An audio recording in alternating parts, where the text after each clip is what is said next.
Hello everybody, welcome to the Cyclical Investors Club YouTube channel. My name is Corey Kramer and today we will be examining Archer Daniels Midland stock. This one came in by request.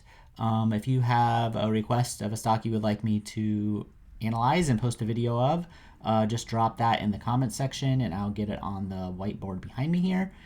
And eventually I will make a video of it. If it's stock that's in the S&P 500, I post those on YouTube here for free.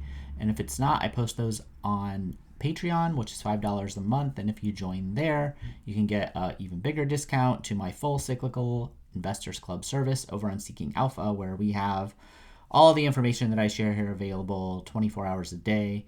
You can chat with me anytime, basically. And we have all sorts of other strategy and information there too. So make sure to check those links out down in the description.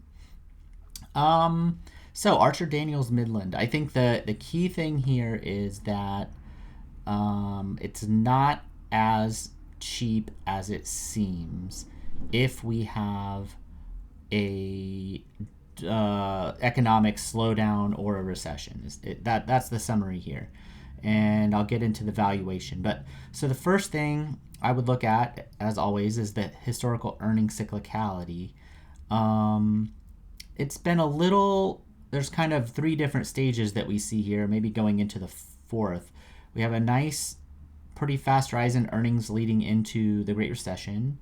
Then earnings basically stagnate to go nowhere for like 10 years basically.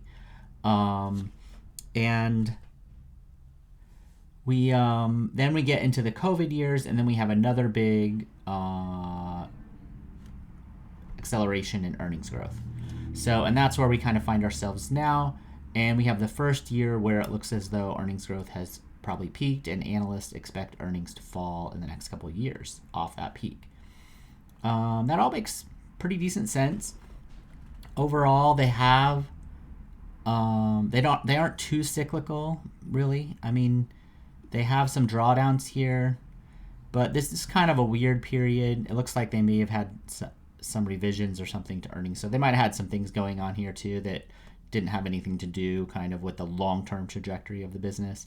I would say that this is really kind of slow period in terms of growth for them.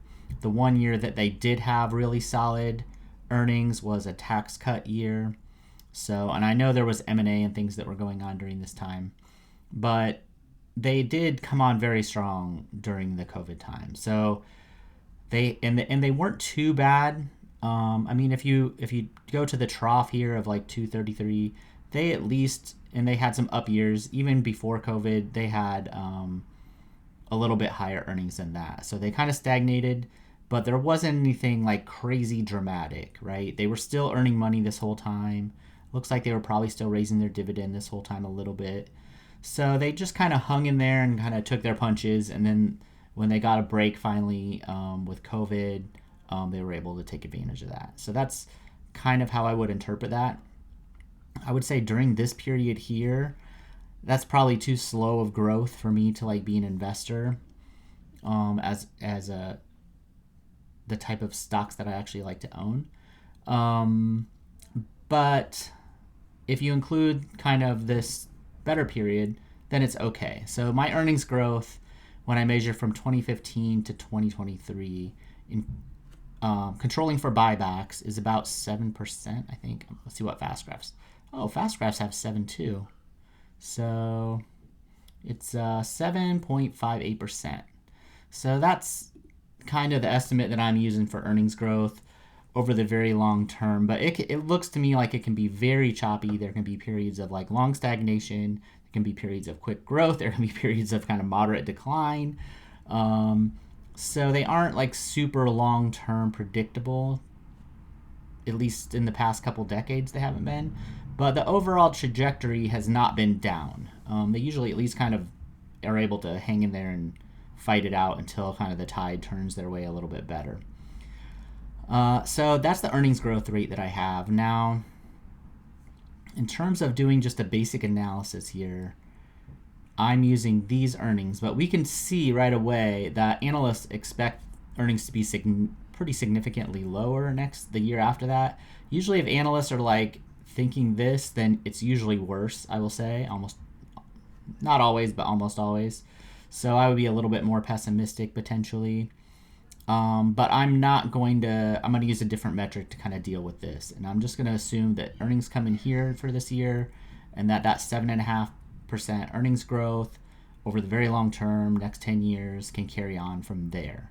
So let's look at that. I don't think they have much in the way of debt. No, not really. So let's see here. Let's go see what that looks like first. So the way that I do this is I estimated my earnings growth rate. By the way, my earnings growth rate, somehow it turned out better than fast graphs, which is rare. I do include these decline years, these years where earnings growth declined. Probably because fast graphs may be using this earnings peak instead of the decline here.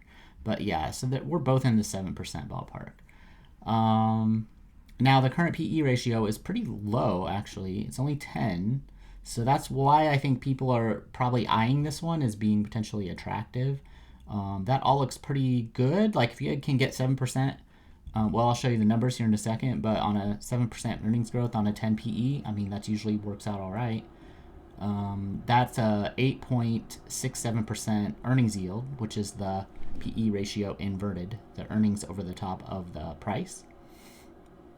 And I use that to calculate a 10-year CAGR. If you were the owner of the business and you collected all the earnings for yourself and just kept them, and I pull the first year forward. So the way I think about this is if I bought the business for $100, it would earn $8.67 plus that 7.5% growth rate. And so the first year, your $100 would turn into $109. And then I just carry that process on for 10 years. And at the end of that 10 years, we have $232.50 on your original $100. And that works out to a CAGR, 10-year CAGR, of about 8.8%, which is normally a buy, right? So 8% is usually the threshold that I use, and we're pretty well above that at today's price. The buy price would be about $84, and we're at $73. So again, looking at these basic numbers, you could definitely see why somebody would be interested in potentially buying the stock. It looks fairly attractive here.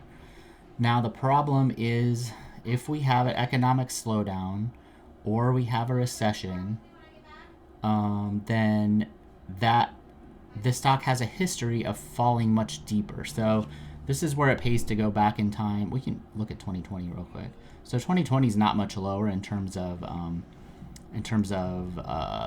PE toward the bottom, the trough PE, but we have had this big run up. So I like to go back to 2008 and see what happened there. Usually the critique I get whenever I do this is that the company has changed a lot, which is kind of always the case, but we see pretty similar pattern here. I'll point that out as we saw with regard to earnings, as we did going into the 2008 recession. So, and the peak PE, let's just look at the peak PEs real quick. I haven't actually looked at this. So the peak PE is 17, and the peak, can I see it? Oh yeah. Peak PE here, almost 17. So again, we have some very similar dynamics. 16 to 17 peak PE going into about 1 year before the earnings start declining. All right. So now, but we don't have a recession yet. There are some signs that, at least in the goods economy, things are slowing down. So I like to use what I call a recession PE during these times. Now, if I didn't think we were in danger of recession, we are already in one, or we were kind of past it in mid-cycle, then that first number that I showed you, it would probably be like a buy already. But since I think we're could be in, especially after this big run-up, we could be in danger of a recession, I like to use a recession PE. And the way I do that is I take the trough price and I use the peak earnings. I don't remember if I used this one or this one. I think I might have used, well, I can tell you real quick. Let me pull my calculator out. Because the trough happened before 2009's earnings, like midway, it was kind of in between years. So let's see. And then Okay, I used the actual peak. So I used trough price and these peak earnings here to give me a recession PE. So this would be like the most pessimistic kind of PE that you could create, looking at the past recession. And then what I say is, if I can get like 40% within 40% of that. So I'm not trying to like pick like a super low bottom necessarily, saying that things are going to happen the same as 2008. I'm just using that as a guide to give me an idea of what the market has typically done to this stock price during these conditions, and to try to make sure that I can get as close to that as I feel like I can during, or at least not to buy it ahead of time if it can fall that low, is another way to think about it. So that worked out to like a very low, like 4.11, I think was the recession PE, and then a 40, but I add 40% to that. So it's not quite as scary low as it sounds. And when I do that, let me find it here. Okay, so when I do that, I get a recession PE of 575. So now when you put this in the context of that current 10 PE, okay, well, there's still quite a distance to go to get there, but neither one of them look like, it makes the 10 PE look not quite as attractive if you know that it could fall down to a 4, which is like a 60% price decline, right? That's if things kind of go as they did in the past. But another way to think about this is, what's the upside of buying here? What's the potential upside?